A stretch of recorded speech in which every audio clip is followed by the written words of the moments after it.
thank you all for attending our town hall heroin awareness meeting tonight. For those that don't know, I'm Matt here, the Executive Director of the Watervliet Housing Authority. I would like to extend our appreciation to Dr. Kaplan and the Board of Education of the Watervliet School District for hosting this evening, as well as we get support from the City of Watervliet in this program tonight. Again, thank you for coming. There's a lot to be learned about this epidemic, and as a community we should all band together to try to learn as much for what we can do to try to prevent this from becoming an ongoing issue, and everything we could do to support those in our community that might be affected by this. You'll hear some stories in a few minutes from some people that have gone through this, and you know, we had this program last year and it really hit home for me, so I hope many of you in the room are affected by this, and we can band together and go on hopefully a crusade here to try to prevent this and help it from becoming a bigger issue. So without further ado, I'd like to introduce our Sheriff Craig Apple this evening, and again, Sheriff, thank you so much for putting this together for us. Good evening. Thank you all for, first of all, having us come back up into Watervliet. Doctor, thank you for hosting. Everybody's, you know, you always want to try to fill the room, but I don't care if it's 10 or 20 or 50. You know, those are 50 new faces that we can explain what's going on and how bad this epidemic has hit our communities and destroyed dozens and dozens, if not hundreds of families at this point, and it's sad. And everybody thinks that it's kind of, everybody thinks we may have hit the pinnacle and we're coming down the other side, but we haven't, sad to say. We're still having overdoses, unfortunately, daily. Deaths are still occurring regularly, and I was just sitting here looking at a call ticket from earlier today, right next to our headquarters in Albany, where a car came down the hill, crashed into a bunch of parked cars, mainly because the operator was overdosing while he was driving down Pine Street. So broad daylight, it doesn't matter, it doesn't discriminate. He overdosed, and Albany PD was able to bring him back with Narcan, which is something we're going to wrap tonight up with. Whoever wants to stay, Investigator Kowalski will give you a crash course on Narcan, and you'll all be able to leave with it if you so choose. So we've got some really good speakers tonight. We'll try to move things along to get you out of here at a good hour. You know, Matt, thank you so much. I don't know where he went. He's up in the back. But thank you for, Matt reached out to me a long time ago and asked, you know, if we'd be interested in coming up, and never turned it down. I said, this is something that my department and I will do every night of the week if we have to. Sometimes we do. And, but it's good because, again, I don't care if we're speaking to a crowd of 200 or a crowd of 20 or a crowd of 2. It's still, everybody should learn what to do if you're near somebody that overdoses. Maybe you have a family member that's going to overdose. And also some of the signs and some of the information of where we were, where we are, and where we want to go to try to get out of this epidemic. And we'll bring you up to speed with some new programs in the area as well. Before I get started, I just wanted to, I see we have Sean Ward here, county legislator, and Peter Torncello. And I know we have Judge Ackerman here, so thank you all for coming. I hope I didn't miss anybody. And of course, thank you, Dr. Kaplan, for hosting. So at this time, let's get it started. So we kind of changed things up, and what we'd like to do is show you a quick video from CBS, and it kind of sets the mood for the night of what we're dealing with. So at this point, Ryan, do you want to come up and say anything? Thank you, Sheriff. Hi, I'm Ryan, pharmacist from CBS. A lot of people wonder why I'm here at heroin and addiction forums. I've been going all over this half of the state for a few years now, doing a lot of these programs. The story is almost exactly the same. A lot of times, it's published, about 80% of people that start on heroin start on a prescription opioid. That's your OxyContin, your Hydros, hydromorphones, Dilaudid, items of that nature. And then also fentanyl is also on that list. Right now, the opioid epidemic is larger than the AIDS epidemic ever was in 1995. It's bigger than gun violence, deaths per year, crashes per year. It is something that the CDC has coined as a crisis, and they don't use that word lightly. It's an epidemic. So about 150 to 175 people die every day from one of these unfortunate incidences. So we go around to high schools, community forums like this. We show videos like this, and we have PowerPoints, and we talk to the kids about the dangers of opioid medications. And we see it right now when we dispense medications in our pharmacies. We take the time to show people that these medications are dangerous and they are addictive. So that's what we really tried with the education part of things, to try to stop any unfortunate events happening in their lives from the get-go. So one of the things we do is we show a video, and it kind of grabs their attention. And these are real-life incidences, and everybody here can attest this is happening here as well. So,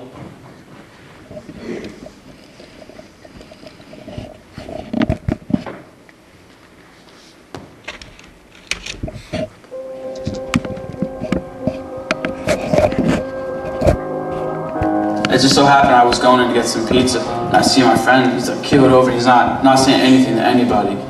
And I go up to the kid he was with, I didn't know who it was, and I was like, yo, is he alright? What's wrong with him? He's like, I don't know, bro.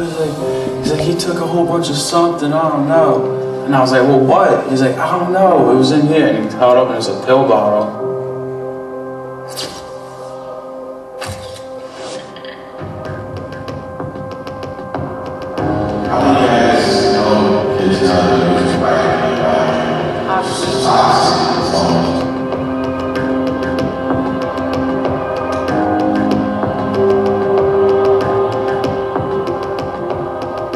Prescription pills, when used the right way, they're legal, they can be helpful. It's when people abuse them that it goes wrong. It's the first time for everything, and for many of these patients, they don't get a second chance. These are medications that affect the respiratory or breathing center. If you take too many of a prescription narcotic, you die. Chelsea was very well liked by her friends and by her teachers. Nacho was always, really active and athletic kid. He played multiple sports, good student.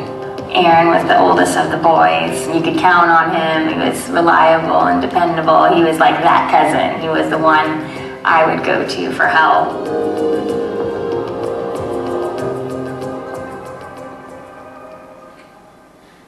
Ronnie was a neat freak, a clean freak, always had his hair braided. He was your typical big brother, really. We had the little brother, big brother rivalries. He was just a fun-loving brother to be around. He beat me up when I deserved it, even sometimes when I didn't. Kept me in line. Just like my best friend. Ronnie was the starting halfback, one of our best players. He had several scholarship offers. He was going down to Tennessee State to be the next player to come out of Tennessee State and play in the NFL. When he got into the pill use, his mood changed. He changed, was that Dr. Jekyll and Mr. Hyde? Ronnie wasn't the type of person who anybody would expect to be a pill abuser. I was walking up to football practice. My coach was walking towards me. He just had this crazy look on his face. He goes, "You think they might have found your brother?" And I was like, to me, I was like goofing. I was like, I didn't know he went missing. So I was like trying to make him goofing off. And he was like, "No, Justin, seriously, he might have found his body." And I was like, "Wait a minute." I was like, "Whoa, what?" He's like, "Yeah, they discovered a body in an apartment in Telford."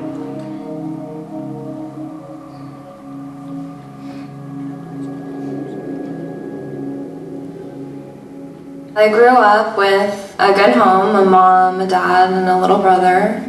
Had a lot of good friends, really innocent and really nerdy. I was a good kid, loved life, had a lot of friends, played sports, got good grades. Freshman year is when I started to experiment with, hills. In my sophomore year, so it was like spring ball practice for varsity. We had practice with no helmets on, and a guy lowered his head. I was playing linebacker, and lowered his head without a helmet on, hit me right in my lip here, and I have a scar from it. And that's when they gave me my first bottle of pills. In my mind, pills were better than doing meth or coke or heroin because, they're prescribed. I finished that bottle a little more than prescribed. I was at school and I took my first handful of pills, and that's when all my priorities seemed to change. You've gone from just really having great friends, always going everywhere and going to parties all the time and having a great time and being involved in everything in school to totally not being involved in stuff. I was always sick. He would always tell me, I don't feel good, I feel sick. Things were going downhill rapidly. Her hygiene had changed. Her clothes had changed, her friends had changed. I really felt like in order to save her, we needed to let her know that her behavior was really unacceptable. You would get in trouble. I would steal people's textbooks. I stole a bunch of jewelry. Because she was out of control, we needed to call the police. I had every advantage in the world. My parents gave me every advantage, and I still needed to steal. I needed, to get high. I had gone through tons of withdrawals, times where, you're sick. It feels like 1,000 times worse than the flu. You're sweating. You're trying to get through anything. I would walk into class, in these withdrawals. I would go through this horrible week, and never going to do this again. And 2 days later, I'd already made it through the acute withdrawals, but I was using again, and knowing full well that I'm going to have to go through that again at some point. I wish I knew really what these prescription pills were. These are all synthetic forms of heroin. One of my best friends told my parents what I was doing. At the time I was furious with him for, but something that only a real true friend would do. He saved my life. The law saved my life, really. If my mom hadn't called the cops on me, I don't know where I would be right now. It was the most difficult thing to do, to call the police on your own child. It was horrible. When the police got involved, I had consequences of house arrest, and I couldn't do anything. I couldn't walk down the street to go to my friend's house. I couldn't walk down the street to walk back. I couldn't do anything, and the consequences made me realize that this is not a good road to go down, and jail is scary. We let Nacho know that we were going to rehab tomorrow. And when the time came, it was hard for us. The using, for me, I thought, it was my choice, my body. I really didn't think it was anyone else's business, let alone should affect anybody else. I have gone from putting importance on things like what college are you going to get into to just celebrating the fact that she's alive today. Today I devote a lot of my life to recovery. It's hard. Once in a while I'll want to, whatever, I crave. That's the word. But they get less and less. Life is so much better sober. Aaron enjoyed talking and debating with any and all people, which was nice. Yes. He was 2 years ahead of me, so I spent 2 years in high school with him. And the first year was a lot of partying, a lot of fun. The second year was when things changed. He was using prescription drug medication. I remember coming home from school and he would just be laying on the couch watching TV for hours, sleeping, and he'd get up to eat something real quick and then he'd go back to the couch. He didn't want to have anything to do with anybody. If you did talk to him or stir anything up with him, he'd get extremely upset and leave and be in his room the rest of the night. Then the third year it kind of got a little worse with the being physically sick, vomiting, fevers, chills. So I remember late at night, I had gotten the call from my aunt that Aaron had overdosed. I witnessed him have 2 heart attacks in ICU. He had staph, he had pneumonia, he went through seizures. The doctor was explaining to us that he was going to die. People use the medications in an abusive way, not knowing what the full consequences are, and somebody ends up here. Within 24 hours, Aaron had opened his eyes.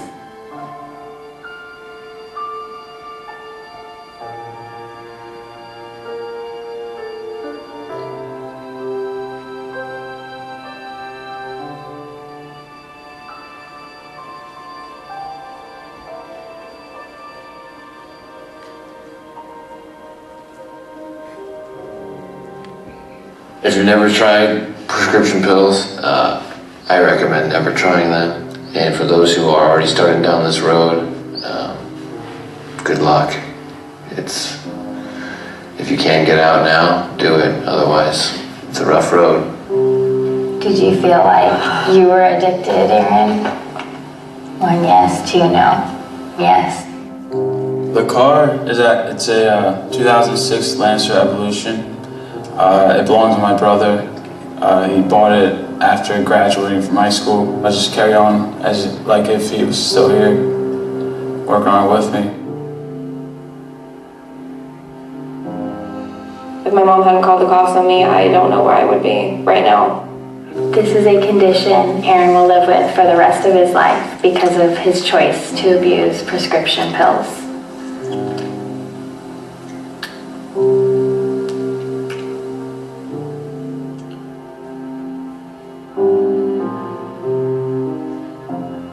Do you or a friend need help with prescription drug abuse? Don't wait.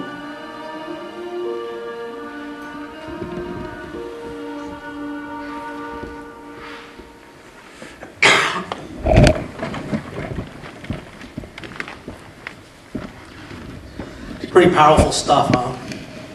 This is real life. It's happening right here in our community every day. Just a couple quick points and we'll pass it back to Sheriff Apple. If you have medications, you don't have to raise your hand. I know you have them in your medicine cabinets. Probably ones that might have been from 6 months, a year, 3, 4 years ago. You keep them around and say, just in case. That's how some of this starts. Because people find medications around your house. There's safe ways to get rid of them. There's drop boxes in some of the pharmacies. The sheriff's office knows where some of the spots are. Troop G in Latham is a great spot as well. National Drug Take Back Day is April 27th. So there'll be a lot of different pharmacies all around the area that'll have drop areas where you can safely get rid of your prescription medications and don't flush them down the toilet, okay? Talk to your kids. I'm a father of 4. 11th grade all the way down to 3rd. There's the things that they tell me are scary. It's because I talk to them. They would be afraid to talk to me if I didn't open up the conversation. But we talk through things, and they trust what we say, and I trust them. So just talk to your kids, and kids talk to your parents. We got some kids here too. We want to know what's going on. All right? So heading back to Sheriff Apple. Can everybody hear me if I don't use the mic?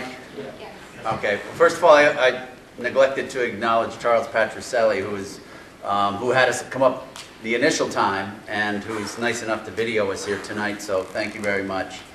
All right. So I'm going to talk kind of quick, but we started back in around 2012. We noticed started to see a spike in overdoses.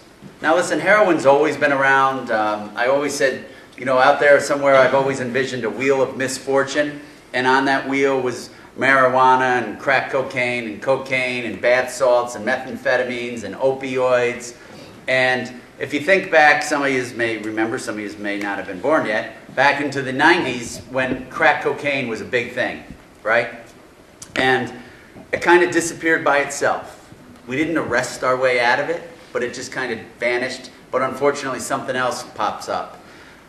With heroin, it's always been on that wheel of misfortune. It's always been there. It just was kind of always done in the shadows. You didn't hear much about it.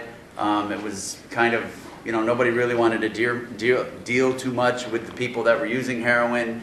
But it's always been there. And back in the 90s when the crack cocaine came in, and Sean, you may remember some of this, our jail was full because that's exactly what we tried to do, was arrest our way out of it. And we'd add on another wing to the jail.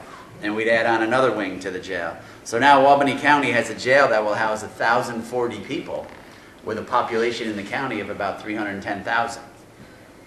And as I sit here today, our population is 506. So we're at about 50%. And of that 50%, 100 of them are from other counties. And I bring this up because we're going to talk about recidivism in a few minutes and different programs that we're doing. And I'd like to say that these programs, in conjunction with the district attorney's office as well and some of our courts, they're working. They're working because when I became sheriff, we had 900 inmates in that jail. Today we have 500. Remove the 100 boarders, 106 boarders, we're into the high 300s for a county jail, which seems kind of more in the norm. You'd expect the county to have around 300. And that's the low number. It means something's working out there. What is it? So we got to kind of harness that power and continue to amplify it, and hopefully we can beat this thing. So back in 2012-13, we started to see the overdoses peak. Our investigators were starting to stop cars that had heroin. Heroin was starting to pop up a little bit more. We're like, whoa, wait a minute, what is going on? And everybody's like, nah, don't worry about it. We're like, we got a problem here. And we went up to the Senate Addictions Care Center. We brought somebody with us because they wanted to hear me speak, and I'm like, I don't think they want to hear what I got to say. I think they want to hear what somebody in recovery has to say. And I'll never forget bringing that person up there. It was around mid-2013. We brought that person up at a Senate hearing, and he's explaining some of the horrific things that he's had to do in his life to satisfy his craving to get high because he was addicted. And he remembers being thrown out of a car where his friends were all shooting up. He was overdosing, and his friends threw him out of a car into a mud puddle intentionally to get the coldness to try to revive him, and they drove off and left him in the mud puddle. He remembers some of the things that he's had to do in cabs to basically fulfill his craving for that heroin. And he said to this day, he goes, I'm clean, but I wake up probably every single night of the week in cold sweats, having nightmares about some of the things he had to do because he was addicted and he needed to fulfill that craving. And all the senators sat there like, whoa. Because I always said that, you know, the Senate and the Assembly members, I always feel we're a little bit late coming to this. And sadly, it's going to take something horrific to occur. It's going to take something to maybe get closer to a family member of an elected till they wake up and see that we have a crisis, we have an epidemic. What are we going to do about it? New York did a great job back, you know, a few years back because, as you can see, it started with a lot of the prescription pills. You know, a young individual gets a sports injury, he goes to his doctor, and he comes out with like a 50-gallon drum of Percocet or Hydros or Oxys, and you know, and here we go. And that's how a lot of this was starting. Prescriptions were going crazy. They were flying off. And the state came out with iStop, which was a great program for prescriptions. But it had a kind of an unintended consequence because now all of these people are out there and they're addicted to pills and everything else, but now they can't get that, they can't fill that craving. So what do? And that's when they started to move towards heroin. And now heroin use is starting to go through the roof. Pills are going down because you can't go to a doc in the box anymore. You can't walk into, you know, the local emergency center and get 30 pills and then go to the next hospital and get 30 more and then go to the doc in the box and get 30 more. Can't do it anymore. But they still have that urge to get high, and they need it. So we started to migrate to heroin, and the heroin is flowing into this country. And people are always like, well, why can't we just stop it? Why can't we just cut it off? And I always said, you know what, listen, we've lost the war on drugs. We lost the war on drugs in the 90s. We lost the war on drugs all through the 2000s. What we need to do is stop people from using, and if they are using, give them treatment, have that accessibility for treatment, and then push recovery. And I still, to this day, firmly believe that the prevention and the awareness, these town halls, schools getting involved, this is how we can come out of this epidemic. It's through education and awareness. You're going to hear, from Jen Vitkus from Addictions Care Center. She's in the schools constantly. We're in the schools constantly. We're taking the bus to different schools constantly. And then, but we also still need to have that treatment, and that recovery service needs to be available for the folks who are addicted. So, heroin's all over the place. We're grabbing heroin arrests left and right. Right down on Central Avenue in Colony, and everybody's like, not in my town. At the time he was a senior investigator, Chief Rice now, but we had one of the largest heroin busts ever in Albany County. These individuals were sending $25,000 every day or every other day down to New York City and turning it back into heroin and bringing it back up on buses and everything else. Then they were hitting Crossgates Mall with Dave and Buster's.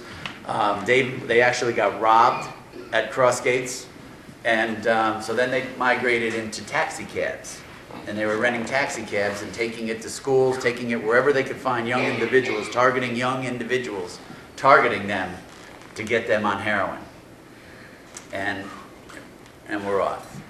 And next thing you know, we've got overdoses, we've got deaths, you name it. So what do? I mean, that's how bad it was. That's how bad it is currently. And now we've got some new things that have popped up where you'll hear about fentanyl, you'll hear about carfentanil, you'll hear about W18, you'll hear about pink. These are all synthetics that people are basically crafting with fentanyl, and it's a potion for death, losing people constantly. And you can always see, like Schoharie County 2 summers back lost 6 people in a day. Averill Park lost 6-7 people in a month's time. And that was one of the hardest days. We got a call from a mom over in Averill Park asking us if she could come over and talk to us on a Friday night. And we're like, you can come over and talk to us, but you got to understand, we're not your sheriff's office. And she goes, but I still need to talk to you. So table gets filled up with a group of moms, and there was a dad there. And we went, all right, introduce yourselves and tell us, what we can do. Every one of them had lost a child within a 90-day period. Every single one of them. And they weren't, these were kids that were football players, cheerleaders. They were in band. They were our kids.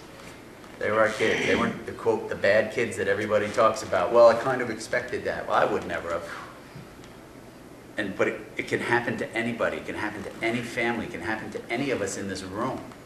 And that's why we all need to pay attention. We all need to be cognizant of our surroundings and what our family members are doing and what our kids are doing and who they're talking to online, what's going on here in the school. Engage these kids. Engage them with the school resource officers. And it works. And that's how we can come out of this thing. So I always tell everybody that we run the sheriff's office kind of like in a 3-prong approach. You've got the law enforcement. We work with your PD up here in Watervliet. We work with all the local police departments. We work with the feds. I've got guys on the DEA task force. I have guys on the FBI task force. We work with the ATF. You name it. We don't care really how many resources we have to throw at this to save our kids' lives. So the policing kind of takes care of itself. I don't need to get into a lot of that. Bless you. I don't need to get into a lot of that. We know you hear us out there. You see us out there. God bless you. So, in fact, there's so many new things going on. I got Senator Schumer's coming into Albany County on Monday to do a press release because he's pushing for money for law enforcement to have what's called fentanyl detectors, which will allow our officers to go out and they'll be able to screen for this in a car or in a house, whatever the case may be. Because, believe it or not, officers can overdose on this as well without using it. And it's something that a lot of people, it's a debatable issue, but we've seen it not too far from here, right in Green Island. And that's scary, to have, whether it's the police officers or the firefighters responding or our EMS providers responding and get tied up in that mess, and they can overdose as well. So the policing, I won't talk too much about. It takes care of itself. We're still out there. We're going to continue to make arrests. everybody knows the phrase out there, you can't arrest your way out of it, but we still have to start. We still have to try to climb that ladder a little bit. Maybe we have to take some people that are just out there buying a few bags to feed their own habit. We may have to arrest them, but to continue to work our way up in hopes to find that guy that's like on Central Avenue in Colony that's pushing a pound a week of heroin out onto our streets. A pound a week. Now that pound, when it's pure, okay, but then the minute it starts to go out, everybody starts cutting it, and we don't know what they're cutting it with. And now what seems to be happening is it's fentanyl. And I always tell everybody, if you look at a salt shaker, just imagine a salt shaker. Let's call it heroin.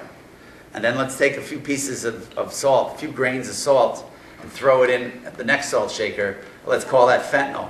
And then let's take 2 grains of salt and throw it in the third one and call that carfentanil. Because that's pretty much how it equals out. And one's as strong as the next, even though there's only a few grains in each one. And that's what's on our streets today.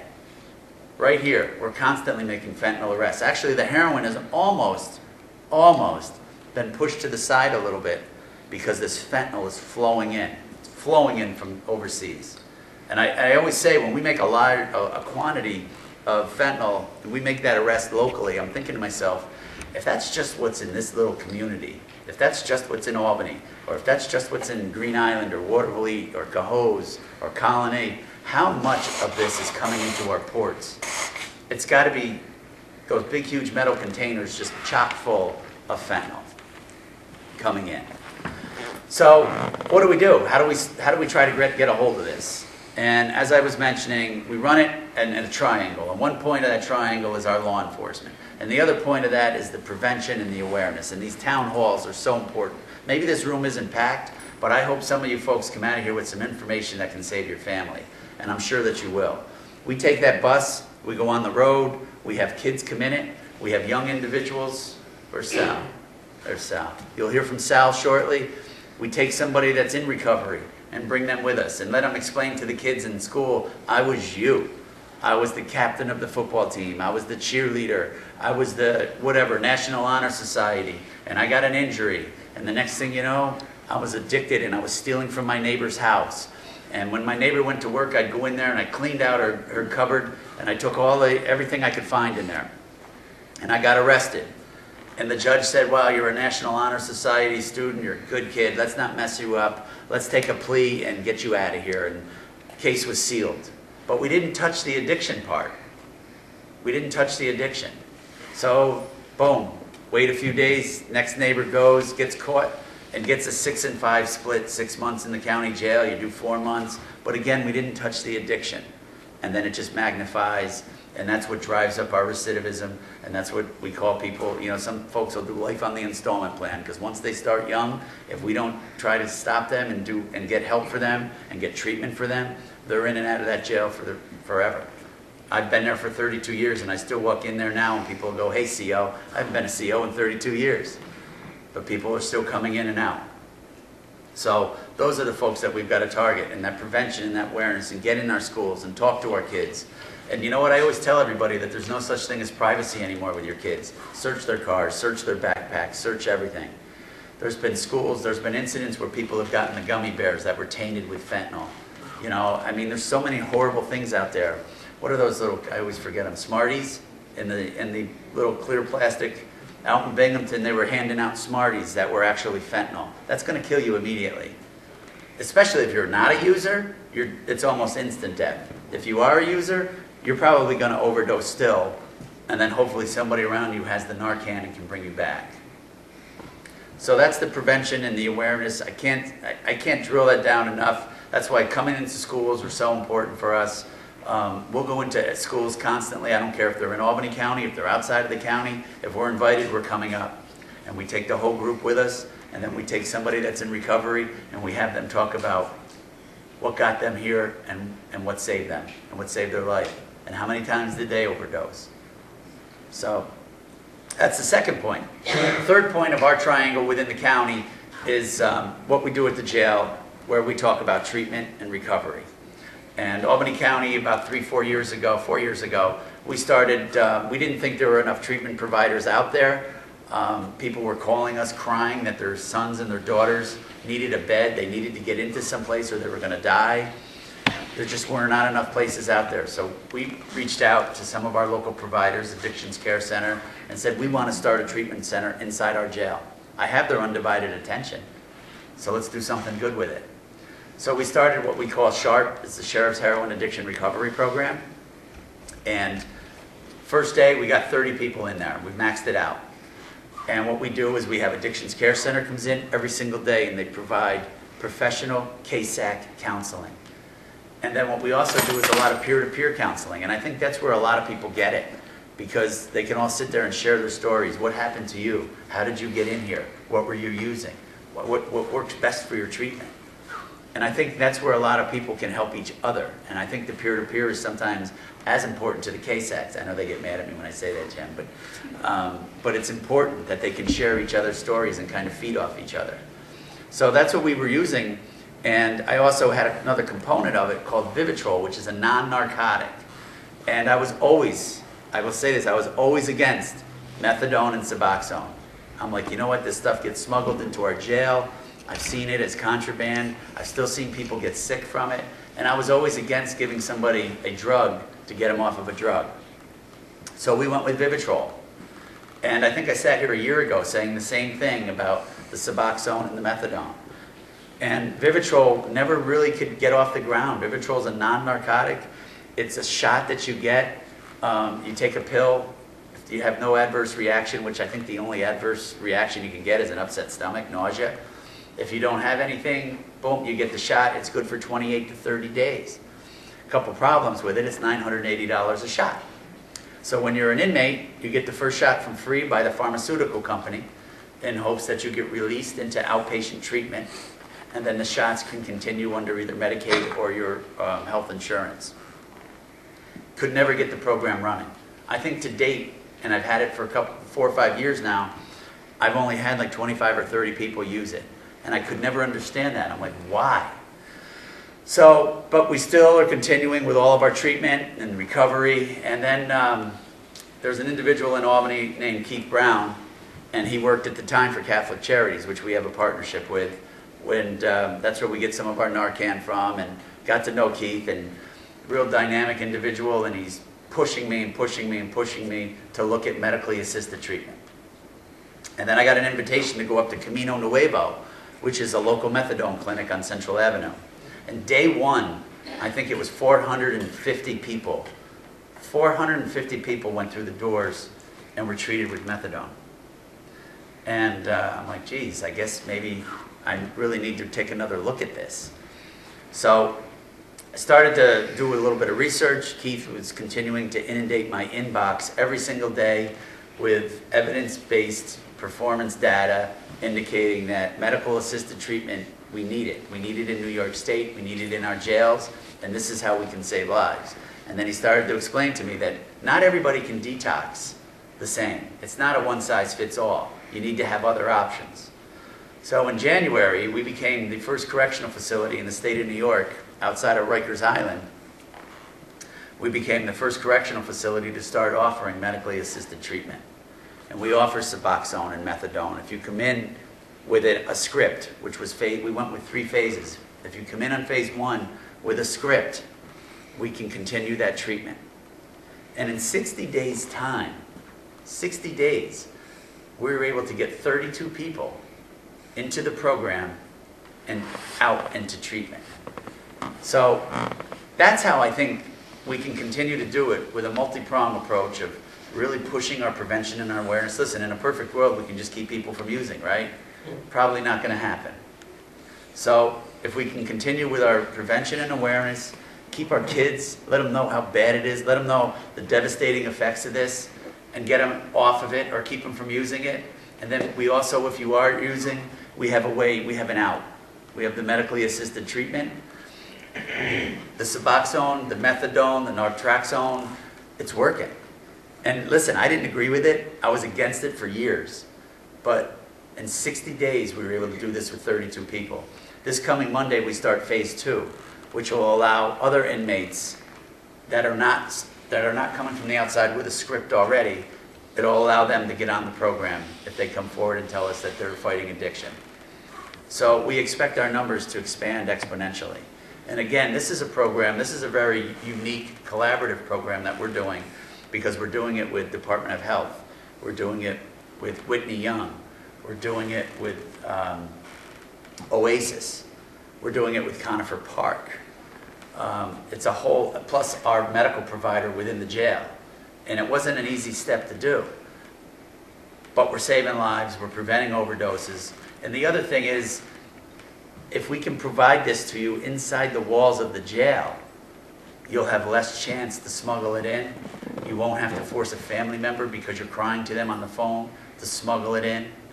So we'll have less contraband. And I always say to people, whatever your feelings are, just think about a mom or a dad whose child is out on the street fighting addiction. Wouldn't you want us to do every damn thing possible to save his or her life? And that's what it comes down to. It's saving someone's life. And I've seen it, we've done it. One of the worst things that I get as a sheriff are moms calling and dads calling, begging us to go and arrest their child. That's got to be the toughest decision that any parent can make. But begging us to arrest their child, to get them off the streets, to get them out of that hotel room from selling their body, to feed their addiction. And it's happened dozens of times, dozens. And we get them in there, and they know that maybe they're in jail, but they know that they're going to get to see them, and they're going to be alive. So we're working hard for you, I can promise you that. We've got all kinds of programs going on to fight this war. And this war, I think, we've got a shot at actually winning, as opposed to the war on drugs from the 90s. I really think that we can win this. But it's going to take more than just a law enforcement agency. It's going to take the schools partnering with law enforcement, partnering with private sector. CVS has been incredible. They were the first ones out to come out and fight this thing. They came out with boxes, drop boxes for Sharpies and for drugs at home for us to utilize. They've been a tremendous partner. Addictions Care Center, Oasis. Everybody is fighting hard, and I know that together, with one collaborative effort, we can make it happen. The numbers are getting better. The treatment is readily available now.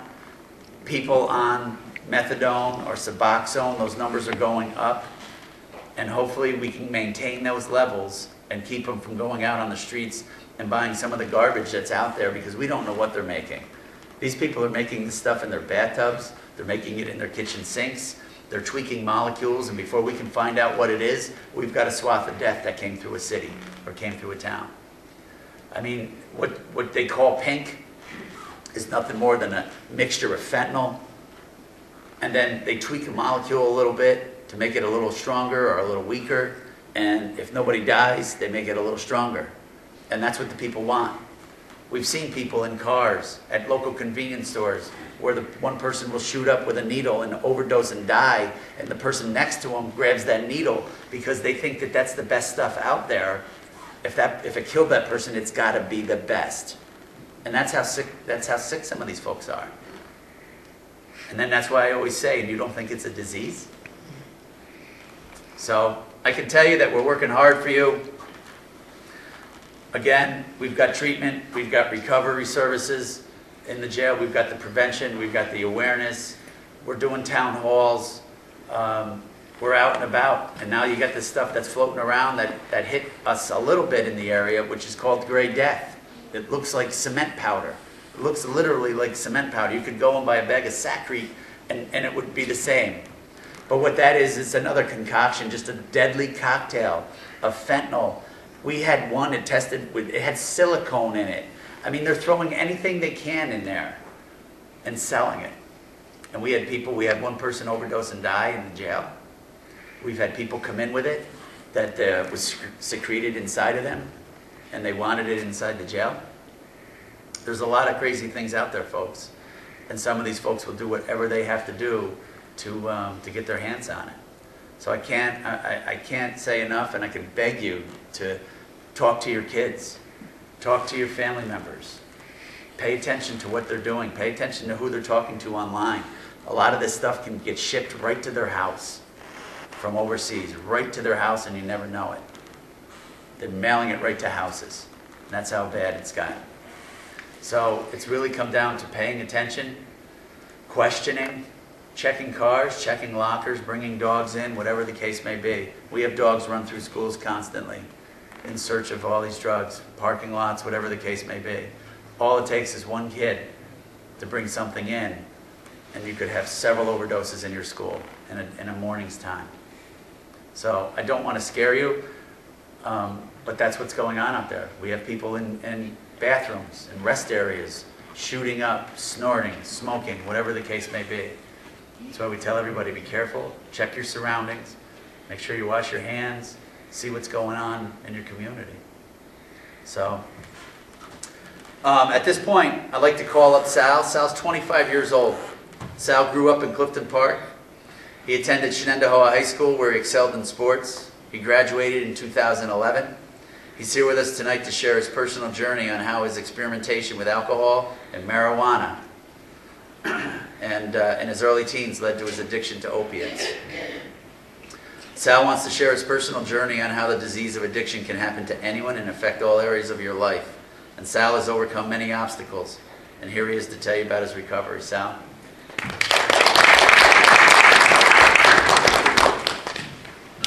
So I always tell you, when people always tell me, well, marijuana is not a gateway. And I always say that, well, you should tell some of the young men who have the courage to come and share their story, because almost all of them got addicted through marijuana. So, I'm Sal. I'm happy to be here tonight. I'm happy you guys asked me to come out. I'm really happy I could share with you guys my experience on how this disease took my whole life until recently. So I grew up in the city for the first 6-7 years of my life, and we moved up here. My family is all Italian, and that attitude came up here with them. So I had a very abusive house when I was growing up. You know, my father was physically and mentally abusive towards me and my mother, and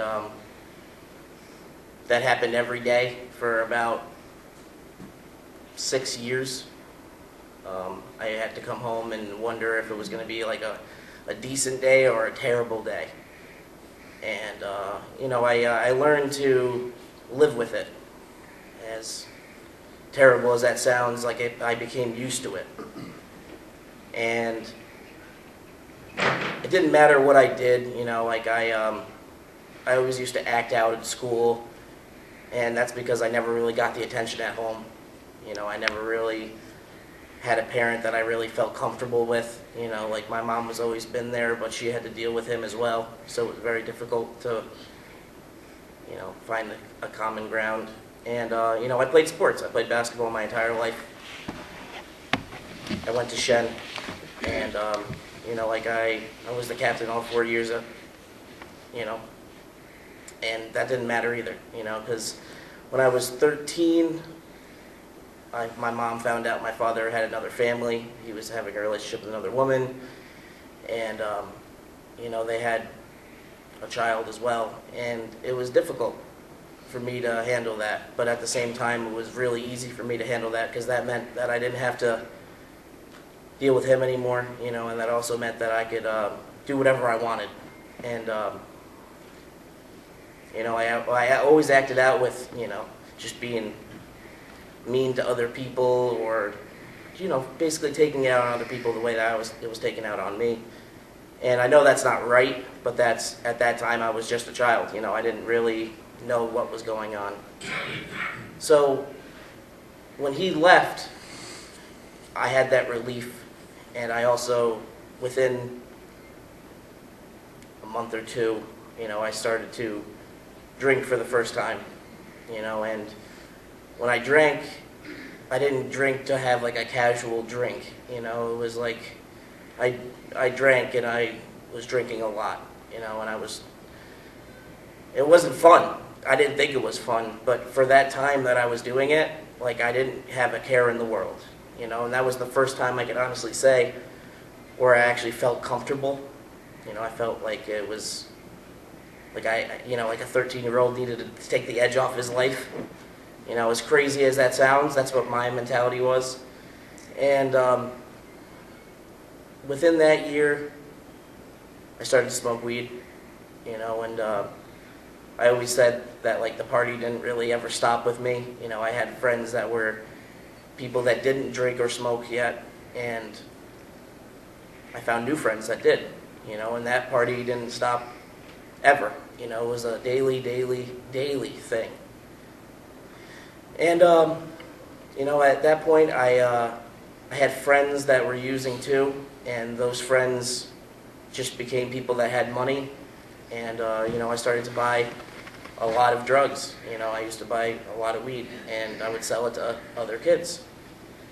And, you know, like, I didn't think that there was any harm in it then, but I didn't realize how quickly that would spin my life, you know. And I also just want to clarify with you guys that, like, I'm not here because they paid me to come here. You know, this is my experience. Like, I'm just telling you guys, you know, like, I'm not telling you guys that, like, because I used weed for the first time is why I did other drugs. But I'm telling you, this is what happened to me. You know, this is what my experience is with this. As much as it sounds like, you know, like they told, this is my life. You know, this is what I went through. So, as I started to smoke weed daily, you know, I started to, the crowd of people that I was hanging out with started to shift, you know, and I used to hang out with the kids that played basketball every day. We used to go to the Y and shoot hoops, you know, this, that, and the other thing. And I started to not hang out with those kids anymore. You know, I started to still walk to the Y, but would stop and smoke, you know, and then go to the Y. And, you know, my behavior, which was before I was just a miserable person, you know, at this time I actually enjoyed my life for the time being. And, you know, like I didn't know what was ahead of me. I didn't know what was going to happen, but I was so secure in that life of, you know, I was comfortable. You know, I used to brag that, like, I made more money than teachers did, you know, and that attitude did not help me as I got older. You know, so I started experimenting when I was 17 with, you know, coke and ecstasy. At that point it was just rolls, which are ecstasy pills. And nowadays they have other stuff that is like pure forms of ecstasy that I don't even know what it is anymore. But back then we didn't know what those were either, so. You know, and that's what I did on the weekends instead of like hanging out with my friends and just like going to a movie. You know, we take acid and take ecstasy and go watch the lights, you know, and like that's what we did always. And, you know, when the reality hit, when I was 17, I finally got a job, and I was able to support my habit even more, and things just got out of control quickly. You know, like I used to hang out with a lot of kids that were older than me, and they were into other drugs. And I found a girl when I was 18 years old whose mother was prescribed painkillers. And, you know, at that point, I never tried an opiate before. And I thought I was comfortable doing the drugs I was doing before, but when I finally, for the first time, did an opiate, my life changed, literally changed. And it was like the only thing that made me happy, you know, what I thought was happy. So at first it was, you know, me just eating them, and then it became me sniffing them, and then me smoking them, you know, and I thought still at that point that I could stop whenever I wanted to, you know, and the easy solution was that I only had to walk upstairs to get these drugs. You know, and as the years went by, her mother eventually passed away. She was a double amputee, you know, and I basically, with me selling other drugs, you know, paid for a trailer. And when I say a trailer, you know, it's not it was not a nice experience. You know, it was a double wide trailer that our room was underneath the trailer in 4 concrete walls without insulation in the ceiling. You know, and recently I told that story to somebody who was struggling, and on social media they have like this thing where it takes you back in time to like the day you were like 6 years ago, and it was me in that basement, and like we used to spray paint the walls, you know, like it was a dungeon. That's what we called it, and it was just so terrible to see what I thought was like my home, you know. And in the winter we didn't have any heat, so we had 2 space heaters. You know, I slept on a couch, and my girlfriend slept on an ottoman for years, and I was okay with it because I got what I wanted. You know, and when she passed away, when her mother passed away, my addiction really took me to a whole nother level, you know, because now I had to go find these opiates other places, you know. And the people that I associated with before were just acquaintances and friends of mine, you know, and a lot of those friends are not here anymore, you know, to be honest with you. A lot of them are dead. And they all started doing the same thing I was doing with me, and they died and I didn't. And I didn't, until I stopped getting high, is when I realized how lucky I am that I didn't die. You know, and like, I'm not that kind of guy that is coming up here to tell you guys like you could die from this. This is gonna kill you, no matter what. It doesn't matter when. It's just waiting for you to be so miserable that the only way out is by doing enough to kill you. Well, at least that was my experience. And you know, so like I had to manipulate everybody to get high every day. You know, and like we don't have enough time in the day for me to tell you every single day that I had to get high. You know, and that's what I told myself, is that I had to get high every day.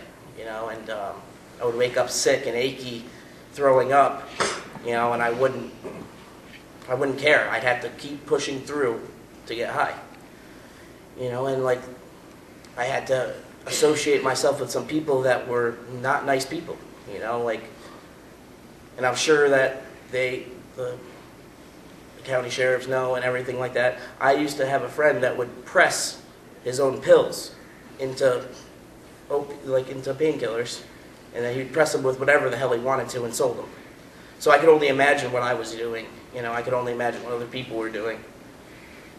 And that's just one little guy selling them. I could only imagine how many people are also selling that.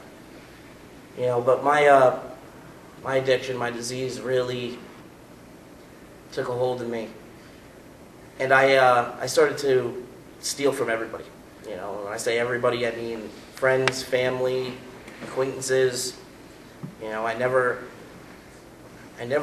was never really around any neighbors. I couldn't call them neighbors to steal from them because they didn't have much more than what I had at that point. So, but you know, I would take jewelry. You know, I would take anything that I could pawn for 25 bucks. You know, I would take tools, anything. You know, like all the old memorabilia that I ever collected in my life, all gone. You know, and like, the sad thing is that I didn't even like flinch when I did it. You know, it was like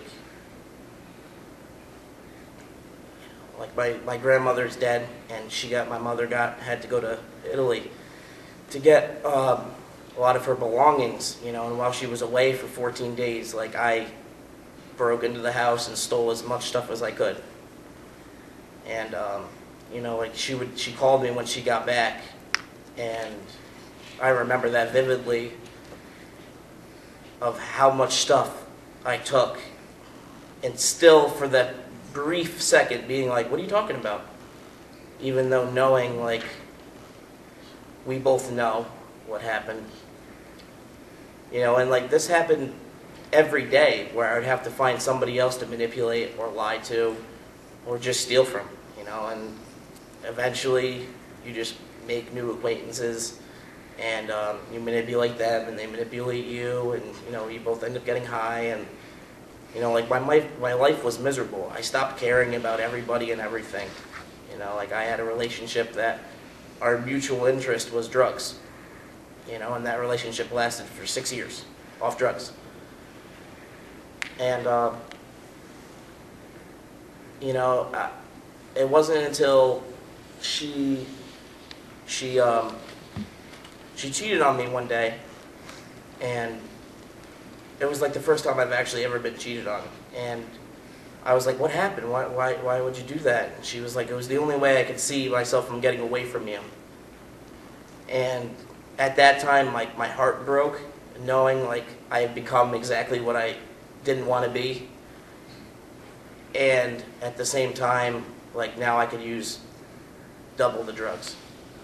And that's a scary place to be at, is like already using enough drugs to kill you every day, and now doubling that. But like, I had a new agenda. Like, I wanted to kill myself. Like, I didn't want to be here anymore. There was nothing left for me to here. Like, what do I have to offer the world? Like, why am I here? Like, I'm just taking up space. And that's where the disease likes me to be at. Like, to be miserable and not want to be alive.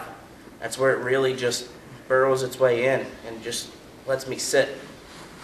And I didn't know at that point, like people would always ask me, you'd be like, dude, you have a problem, like, come on, like, and I'd be like, no, I can stop whenever I want. I would rather use than stop. Like, I don't want to get sick. I don't want to go through the withdrawals again, and like the withdrawals that I would get would only last me for a day before I ended up using again. And that was just what I was comfortable doing. So after she left, about a year later, after I just stole more money from my sister, I think it was the first time I actually robbed my sister at that point, of actual money. I left and I was couch surfing for a while, as I always was, really. And my sister called me and she was like, are you all right? Do you have food, or do you need clothes or anything? I didn't want any of that stuff, like, I don't even think I asked for money because I was too ashamed to even go there this time. And I said, I think I might need help. Still proud of where I was at, all the things that I had in my life at that point, which was nothing. I still didn't want to admit that I needed help, because like, that's the hardest part, is admitting that I need help. It's the hardest thing, because I want to be the big, strong man that I'm supposed to be. Instead I let everything, the whole lifestyle, take control of my life. And after I had that conversation with my sister, like, she got a couple numbers of places that I can go get help. And I still waited a little bit to call. I still got high, still used, and, I thought I was enjoying my life still. Not seeing, like, the mess I was making of my life, I still thought I was enjoying it. And I decided to call one day, and it was a Friday, and I called the rehab, and they said, yeah, we could have a bed for you on Monday. And I hung up the phone, and the next phone call was literally after I hung up the phone to get high again. And like, recently, what has been going through my mind is how many people that have probably died on waiting for a bed to open. Like, I've lost literally like 30 friends in the last like 4 years. And I'm not talking about like acquaintances, I'm talking about like actual friends that are fighting that same battle that I am. That some of them never even had a chance to get help. Some of them never even really tried to get help. When they just got a bad bag and they were dead. And all of them under the age of 30 years old. All of them. Every single one. And actually, so it's 31. I have one that was like 40 years old that I can think of.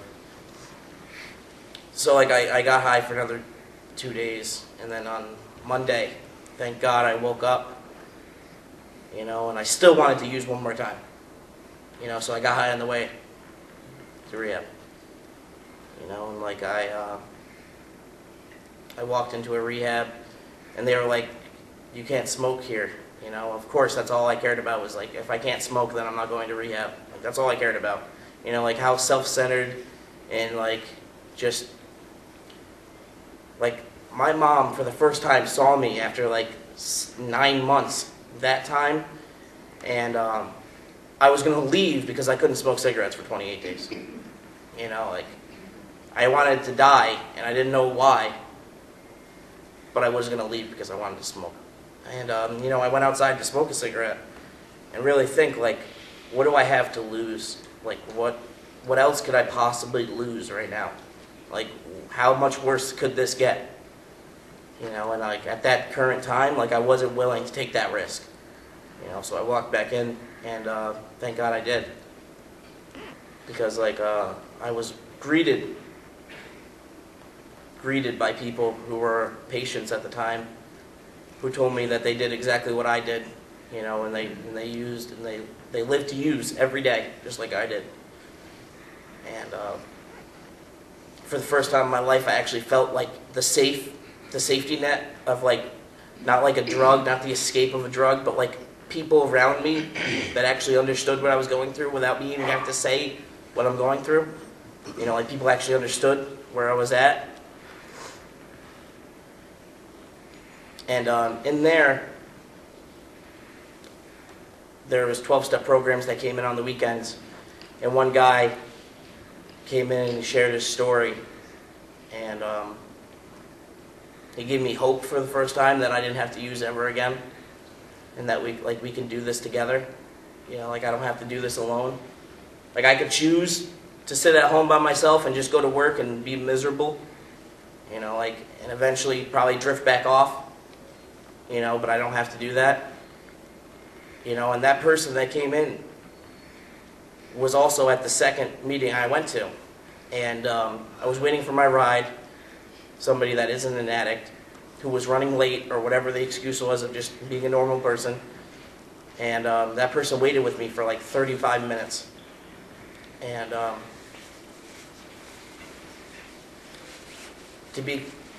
mean, I really don't really want to share this, but I brought it up for a point. He died last week of an overdose. Literally. He died last week. And this is a person that was doing crack, who switched over through a relapse and found himself using heroin. It doesn't matter, and I've heard that even crack is laced with some fentanyl and stuff. There's crazy stuff going on right now, you know. And like I used to think that just because I did prescription pills, you know, they were prescribed by somebody. That was always my thing, you know. And I did enough prescription drugs to try to kill myself every day. To be honest with you, you know, I spent every single dollar that I ever had or ever would have to get high every day. And to know that at any point, like, I could have died, and I don't want that. I didn't want that. You know, deep down, I didn't want that. I knew that I had a better chance at life. You know, I knew that I had something to offer to this world. I didn't know what. You know, I did not know what yet. And I still don't know what sometimes. You know, like the 10th of April, I'll have 2 years clean. And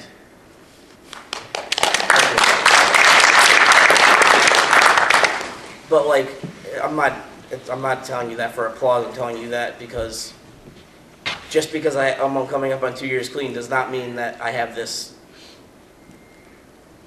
you know, I have this under control. To be honest with you, you know, like the person that died last week had like 3-4 years clean at one point, and I could still let the obsession and compulsion, you know, the cravings get to me. Just on that one day, you know, I just have to not want to use more than I want to use, and I'll be good.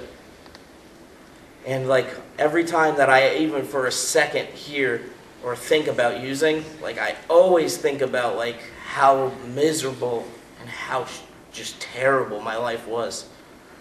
You know, I realize like how quickly this disease will escalate and make my life miserable again. You know, because just because I have a couple dollars in the bank account and I have things going right again, doesn't mean that my life won't be terrible as soon as I start using again, because I know it will be. I can tell you that. And like, coming from where I was coming from, doing the drugs I was doing, the first thing that I always hear with especially people that are coming in, that are new, is like, weed doesn't hurt. Weed's not going to harm you, you know, and neither is alcohol. Alcohol is fine. Like, it's not even, it's legal. What's the difference? And every time that someone dies, they always started with that first hit or that first drink. Every time. And, or they go right to heroin and their first shot is they die. That also happens too. Because once you stop using for a little bit, your body loses that, you know, you're not at that same tolerance anymore. And when you use again, you're just gone immediately. And like, I've had so many friends that had like 7 Narcans and didn't live. And then I had friends that had 7 Narcans and lived, you know, and I'll tell you, like, this disease does not care who you are or where you are. Like, this disease will come up and bite you in your ass so hard, you won't even know what happened, you know. And it, like, and the people that suffer the most are the families, to be honest with you, and the kids, you know. And like, I'm not saying, like, I'm talking about the parents and the kids of the addict who's suffering, you know. And like, I'm not gonna say that, like, just because I started when I was younger, I would have stopped earlier, or I would have never got to that point, or whatever. But like, today, I can honestly say that, like, without these experiences that I've had in my life, I don't know where I would be. You know, I don't know what my life would look like. And I'm grateful that I actually had to go through that, because now, today, I can stand up here and tell you guys that I don't care how much money I have, I don't care how much stuff you have, how nice your house is. I'm just happy that I'm alive and I can enjoy this, my life. And like, I couldn't, and that, you know, I'm not that kind of person. I didn't come here to be that kind of person. You know, I was the kind of person that had to have the nice shoes and the nice car, you know, the nice house. I had to put on the pretty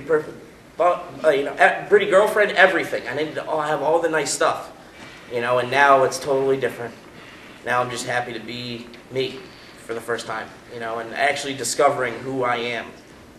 You know, and like, sometimes I feel like I'm a sellout to my own self, and that's okay, you know, because I know what I'm doing is right for myself.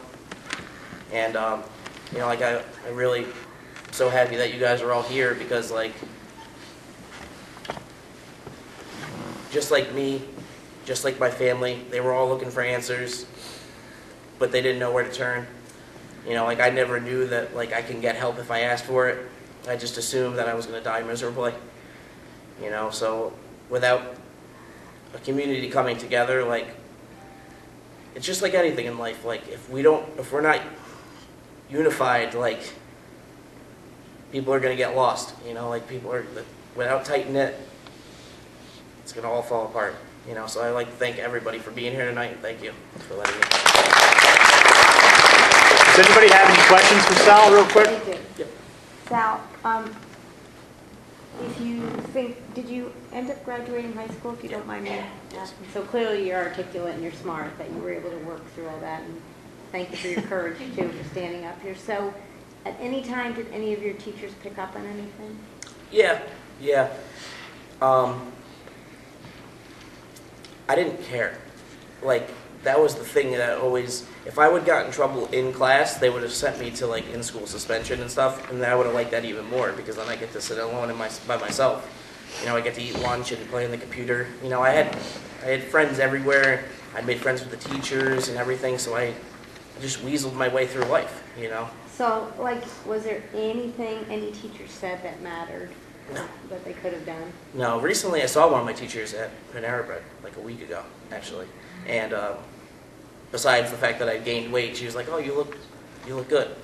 And to be able to tell them, because at that point it was smoking weed and drinking, and to be honest, like, we all know it's like socially acceptable now. So it's hard to pick on a kid for smoking weed and drinking, because everybody's doing it. I don't know about that.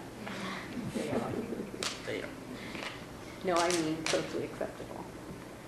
I get what you're saying. I'm saying Yeah, no, as an educator, I don't agree that it's socially acceptable. We will always still try to fight this fight. Absolutely. You know, and for me, like, I'm looking for you to say there's a magic bullet. Had one teacher Oh yeah, said, everybody is. you know, whatever. If there was an easy answer for this, if there was a pill that somebody could take, if there was it would. But that's not the reality of. Well, I'm sure you're making a difference in people's lives now, so thank you. Yeah, thank you.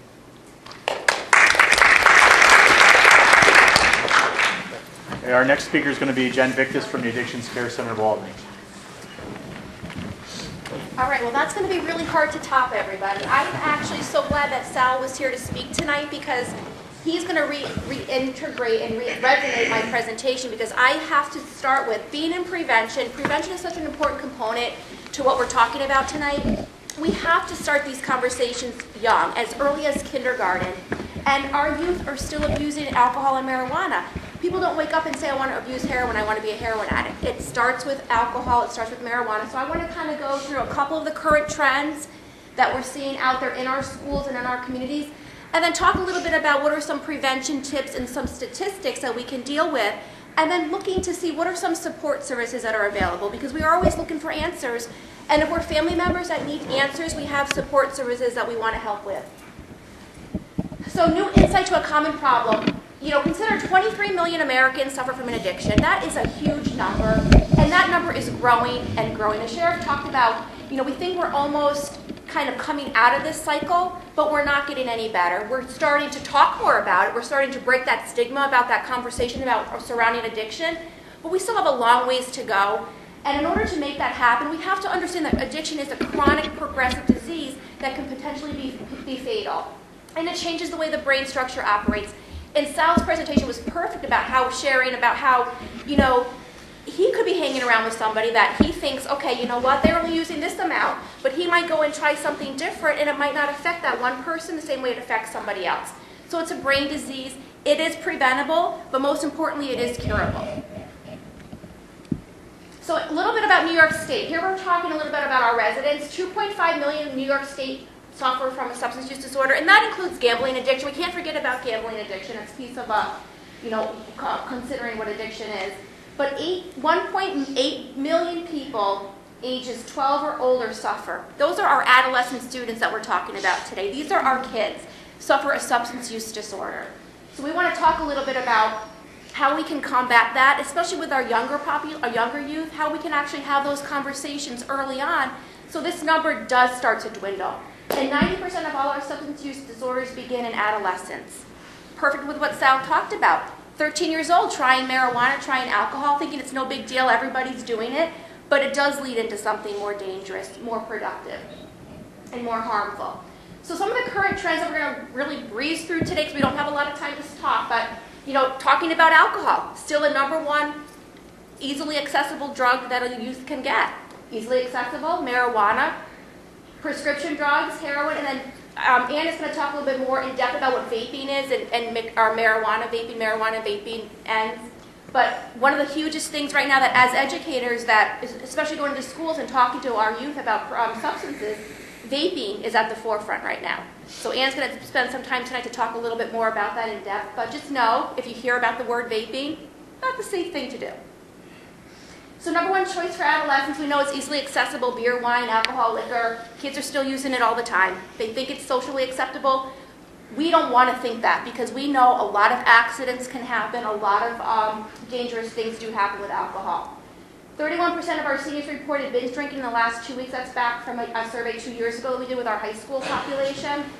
Still the #1 drug of choice for teens. So if you ask teens what's the best choice that they want to use, it's going to be alcohol. And most importantly, the #1 cause of death between ages 15 to 24 because of crashes and other accidents. Most used illicit drug among teens, of course, is still marijuana. And Sal talked a little bit about how we started experimenting at 13 years old. You know, some kids we hear are starting to experiment as early as 10 with marijuana. So really just understand it still is illegal, it's dangerous. These are just some of the, if you're ever, you know, looking at your kids' rooms, how the sheriff said, make sure you're checking lockers, you're checking your kids' cars, you're checking all their belongings underneath their beds. These are some of the paraphernalias that you'll see. that kids will use. Obviously the blunt, the joint, the bowls, hookahs, and then Ann will go into a little bit more in depth about the vaping and the juuling, but these are our new techniques that kids are getting high with. What is vaping? Vaping relates to inhalation of carcinogens, aerosols produced in a heating liquid. Ann's going to talk a lot more about that, so I'm not going to waste a lot of time with that. I do have some brochures out on the front table just to kind of go a little bit more in depth about what vaping is and juuling.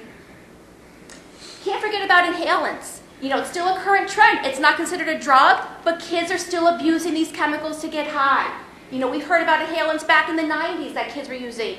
But, you know, sniffing, spraying, bagging, huffing, and inhaling, all chemicals. A kid can die the first time they try a chemical. They can breathe it in, it can cut the oxygen off to their brain and shut down their body. So just be conscientious and about what inhalants are. You know, kids say, oh, I love the smell of gasoline. That's a chemical. That's a solvent, so we have to be really careful. Any of the aerosol cans, you'll notice some of them do have warning labels. A lot of kids were using at one time in one of the schools that we were at the dusting spray to clean the keyboards with, sniffing and huffing to get high. So, you know, one of those things we don't talk a lot about because we're so engrossed with talking about illegal drugs and opiates and heroin, but still chemicals that kids can abuse, easily accessible. Just a couple of pictures just to know, you know, if you just see your kid, you know, playing around with it, spraying it into a paper bag and breathing in those chemicals, very harmful. So what about prescription drugs and over-the-counter drugs? You know, we're talking a little bit about cold medicine, caffeine pills, energy drinks. A lot of kids use the energy drinks, but add the caffeine pills. That can be dangerous. And then, like Ryan had talked about earlier, the codeine, morphine, the oxycontins, the hydrocodones, and of course the sleeping pills. Those are all prescribed drugs that might be prescribed to a person for the right reason, and if they're using it the right way, it can be safe. But if somebody starts to abuse them, that they can actually cause damage and addiction. And it's illegal and possibly deadly to a person even the first time. So if somebody says, oh, you know what, does your mom have a pill? You're not having this wicked pain. A person can die the first time they try that if it's not meant for them. So really, you know, conscientious about those drug take-back days.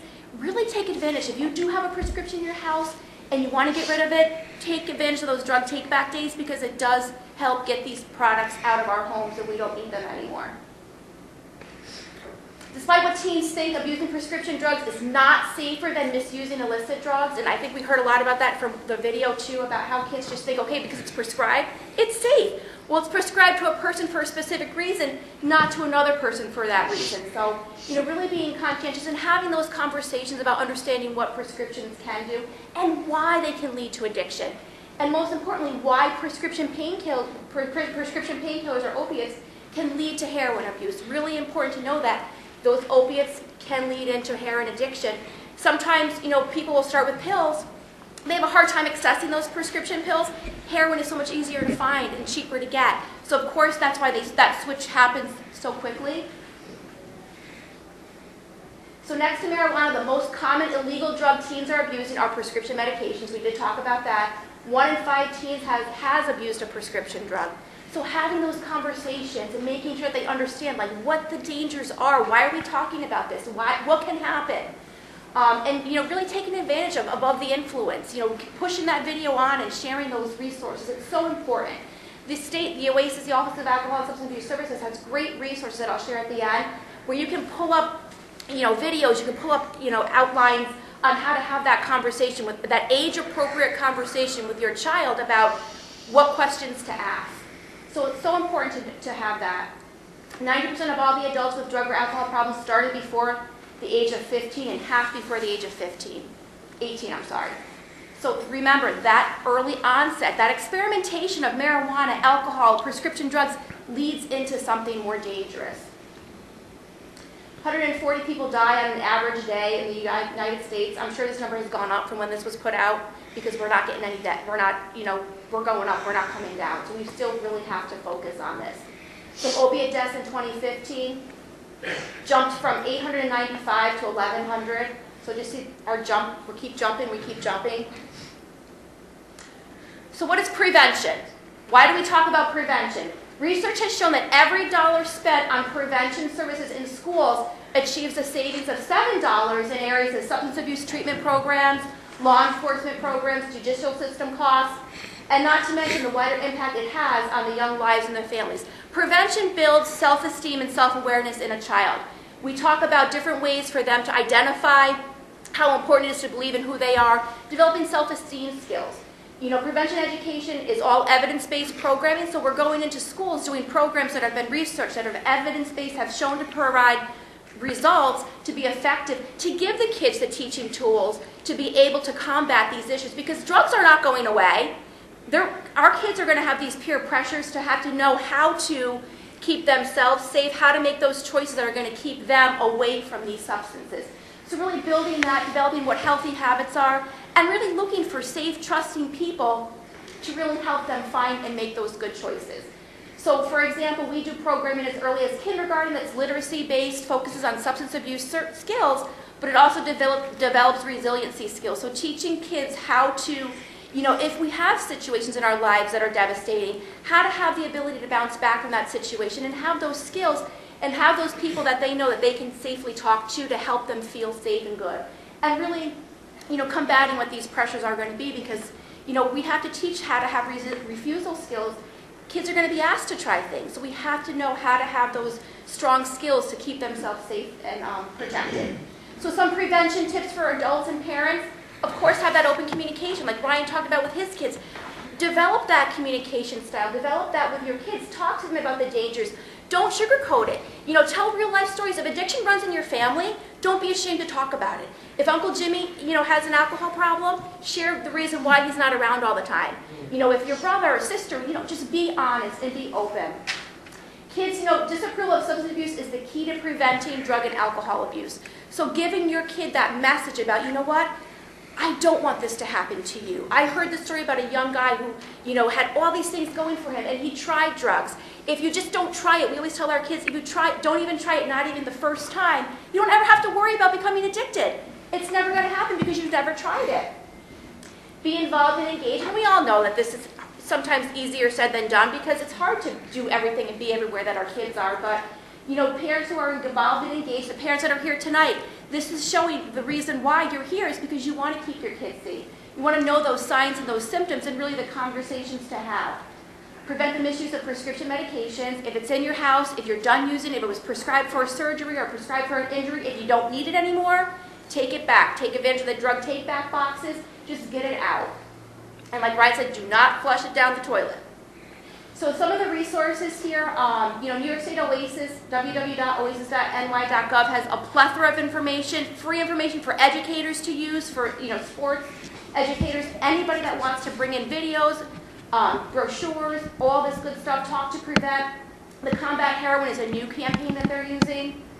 The Good Samaritan Law, you know, be identified about what the Good Samaritan Law is. Tell kids that if, you know what, they're in a situation and, you know, you let them know that if the cops are called, the Good Samaritan Law will protect them. They won't get into trouble. If somebody's having an overdose and a friend is afraid to call because they don't want to get in trouble, the Good Samaritan Law will protect them to make that phone call to make sure that they get the help that they need. Our community is lucky enough that we have a community action partnership that a lot of us are partners on.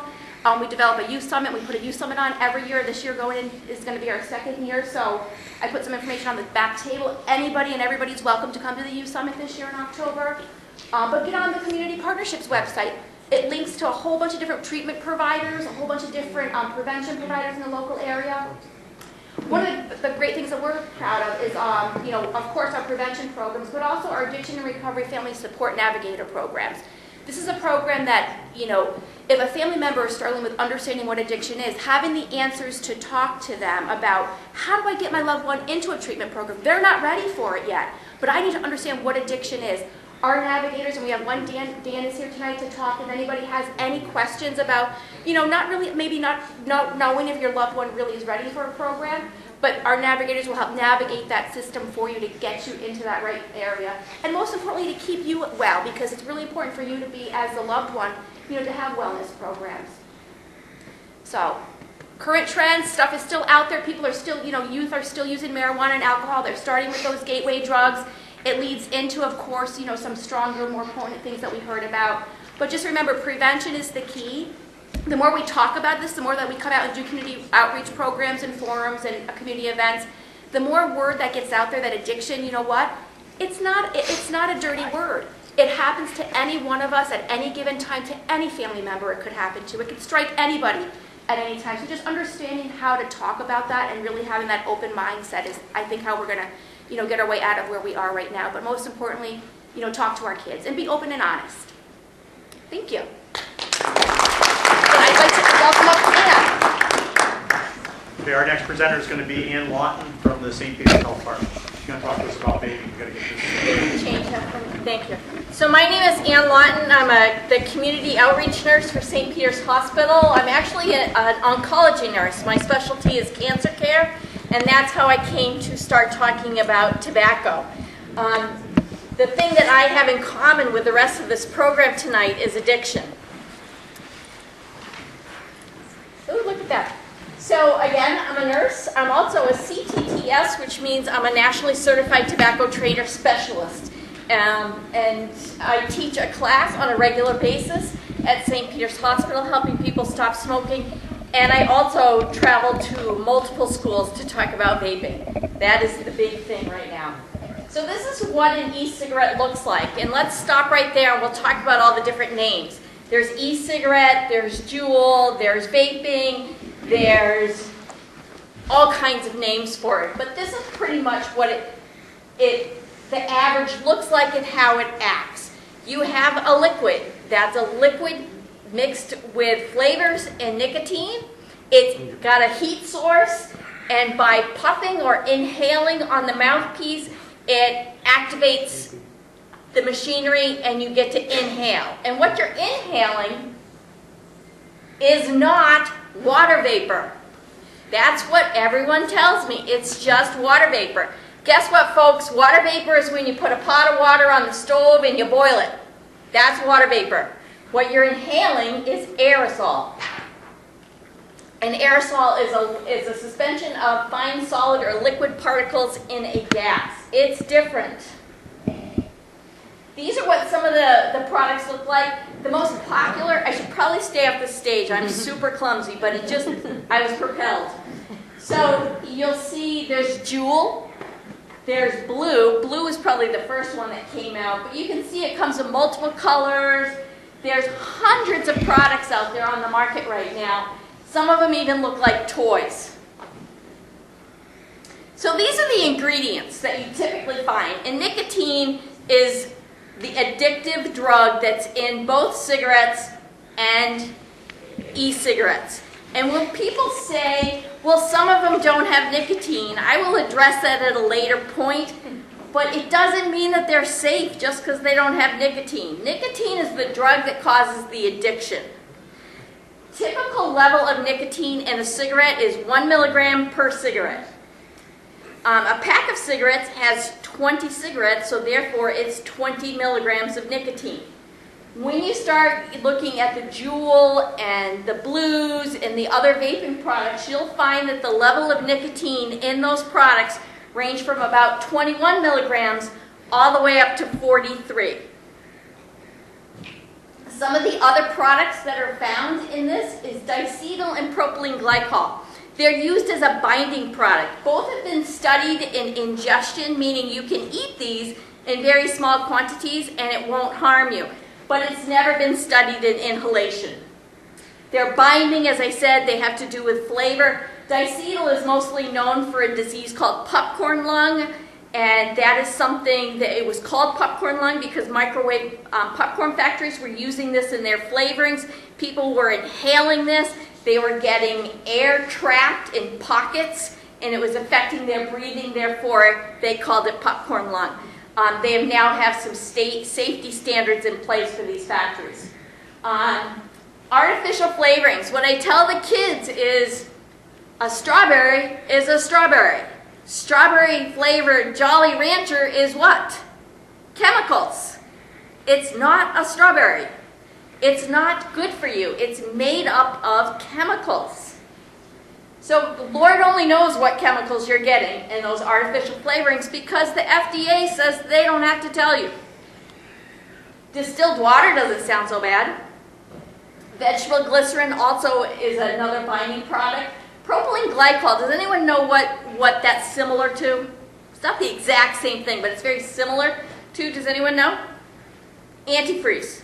Again, not an exact, but it's very similar. And heavy metals. And I find this to be somewhat pretty interesting. When I ask you a little later on what are some of the similarities between a cigarette and vaping or Juul or an e-cigarette, this is where you're going to remember this, I hope. Some of the same heavy metals found in cigarettes are also found in vaping. Now they think it all has to do with the coil that's part of the heating process, but there are heavy metals that are found in vape that they have no idea how it got there.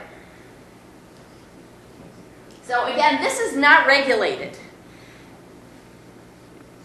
So if you're addicted to nicotine, this is kind of what it feels like for anyone here who's never smoked. So you wake up in the morning and you really want to smoke. And it may take one, it may take two, it may even take three before you feel normal. And that's when you hit that peak. Now this can be different for everyone, so I'm kind of doing a generalization here. So you're happy, but it takes about 20 minutes, give or take half an hour or so, before those levels start to drop. And you're unhappy. And you go up and down, up and down. The more you use nicotine, so nicotine travels to the brain in about 7 to 10 seconds, and it releases something called dopamine. Dopamine makes you feel good. It calms you down, it gives you a pleasant, de-stressing feeling. So you can see where all day, if you're either using a cigarette or a vape with nicotine, how you can be going up and down all day long, and your day tends to be planned around when you're going to get the next hit of nicotine. So the more you smoke, the more receptors are up in your brain waiting for the nicotine to travel so it can release the dopamine. And the more receptors that are up there, the hungrier they get, and that's what it feels like in your brain. Only multiply that by 50,000. And you got these squawking birds in your brain saying, oh my God, I need to feel, you know, that's what it feels like. This is an addiction. Nicotine is very addictive. I run a class every Monday night where I teach people how to stop smoking. And I got to say at least 75% of the people in my class have all had addictions to alcohol, to drugs, and this is the last one they're giving up, and this is the hardest. So again, when we look at the similarities or the differences between a cigarette versus an e-cigarette. So cigarettes in 1964, the Surgeon General said, you know, this stuff is really bad for you, you need to stop. And then we started to pass these laws where you couldn't smoke indoors. Well, how do you think the tobacco companies got around that? They introduced vaping and Juul and Blue because they were losing consumers. When 50% of your population dies from the product you're producing and the laws have changed making it difficult for you to smoke, you got to come up with another idea. And that's how vaping came to be. And it was only up until, I don't know, like 3 or 4 years ago that Governor Cuomo changed the Clean Indoor Act and closed the loophole so vaping is no longer allowed inside. But it's not uncommon to see vaping at sports arenas and in a variety of places. So why is this such a big deal for kids? Because we know that 95% of lifelong smokers started to use a nicotine product before the age of 21. That's why it's so important. It's neurotoxic to a young brain. A brain doesn't fully mature until about age 25.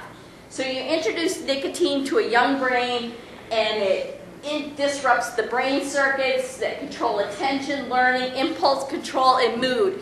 Tell me how many kids, 13 to 18, have good control of that to begin with. It also means that they're much more susceptible to addiction. So when they talked about starting with something as simple as marijuana and alcohol, I'm talking about starting with something like vaping. Because the thing is, I'll get to it in a second. I'll skip to it actually. It comes in flavors. 85% of them come in flavors. That's the hook. That's the way we draw kids in. So that flavoring allows for a deeper inhale. Anyone who ever started to smoke knows you take your first smoke and it's awful. You gag, you want to vomit, it's terrible. Well, what happens if it's watermelon flavored? What happens if it's strawberry? What happens if it's creme brulee? What if it's mint chip? They all sound like tasty treats, and guess what? They have no calories. And they make you feel good. So it's no wonder that the hook that's drawing kids in are these flavors. So to go back, because I lost track of myself there, we're going to talk about the FDA briefly. So the FDA regulates the following. You have to be in Albany County age 21 or above to purchase a vape product or a tobacco product. How do you think kids get them if they're under 21? Anybody got a guess? Drive to a different county. Drive to a different county where it would be 18, but New York State, I'm hoping, will pass the tobacco 21 throughout the whole state this year. No, it's the #1 product purchased online. You give a kid a Visa gift card, they're going to go to Amazon, where all they got to do is click a button saying, I am 18. Gee, I don't know any kid that would lie. It has to have a childproof cap. Why do you think that is? Because if you drink it, it will kill you. If you leave it on the counter and a little person gets a hold of it, it could be as little as a teaspoon would kill you. If it's an adult, it could be a tablespoon. How many people have dogs that would jump up and chew on plastic containers of something? It would kill a dog. The other thing the FDA says is it must list nicotine in the ingredients. That's it. That's the regulations.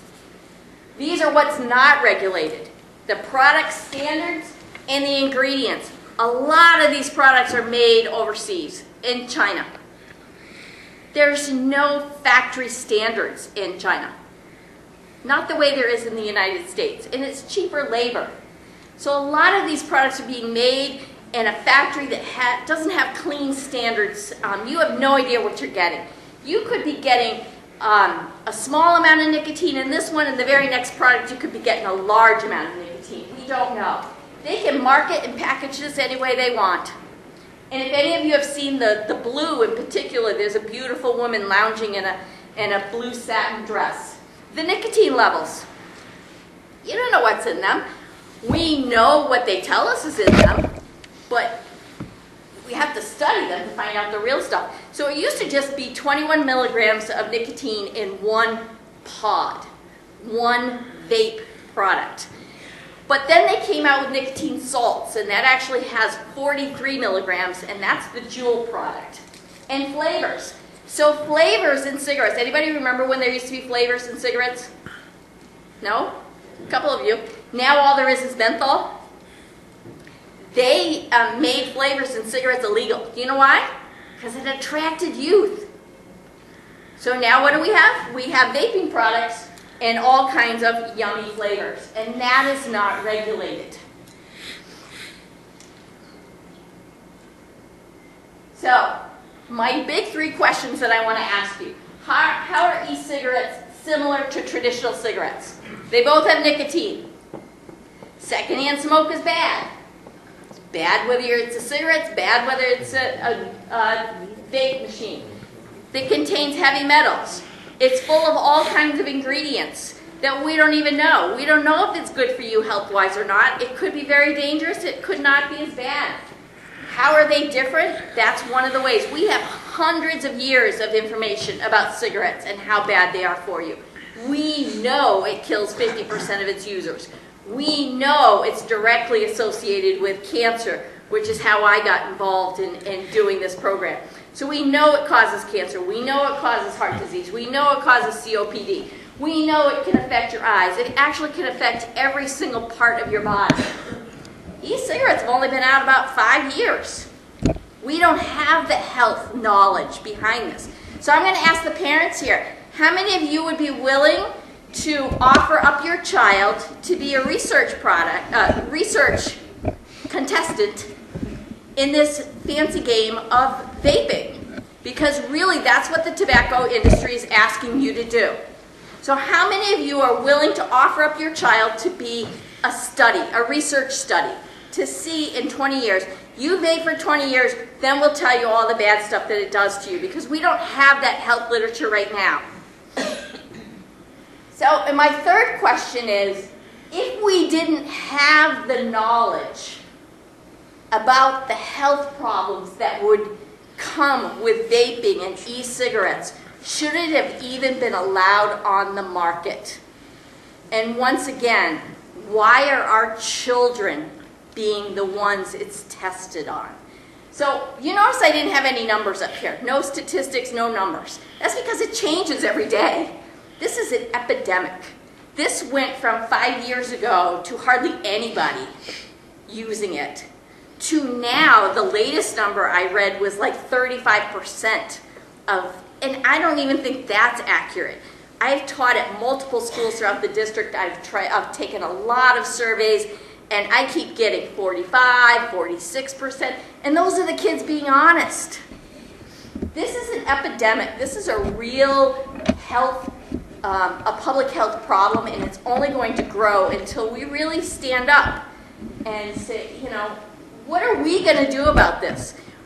As young people, they're willing to stand up and say, I mean, we really haven't been good to our young people. We've given them a lousy climate. We've given them no Social Security, probably. We've done all kinds of stuff.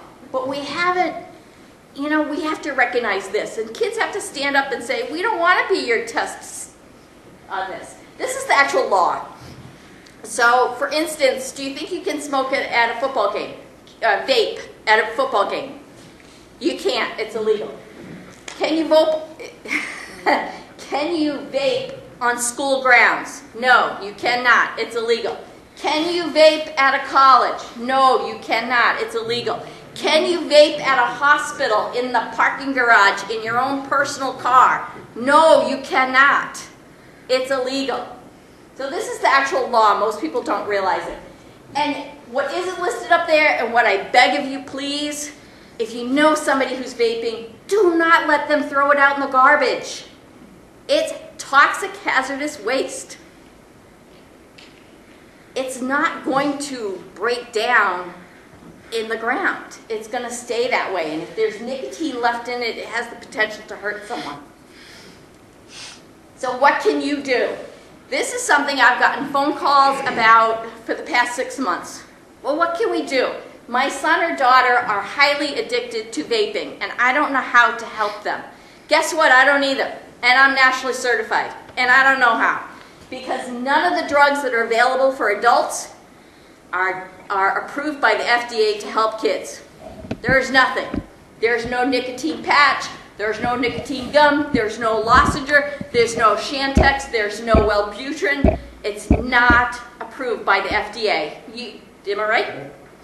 However, a pediatrician may be able to use it off-label. If you have an adult-sized kid, they may choose to. But as a nurse, even though this is over-the-counter, it's beyond my scope of practice. This is the one thing I can suggest.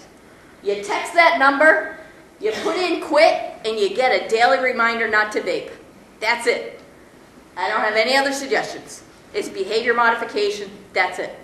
So thank you very much for having me. I appreciate everyone's time and attention. And if you have questions, by all means, you can see me afterwards. My card is out there. And I'll turn it over to whoever is next.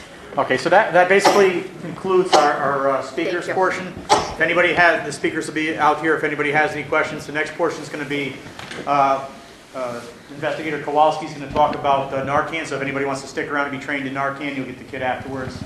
Anybody else that doesn't want to stick around for that training is free to go, obviously. So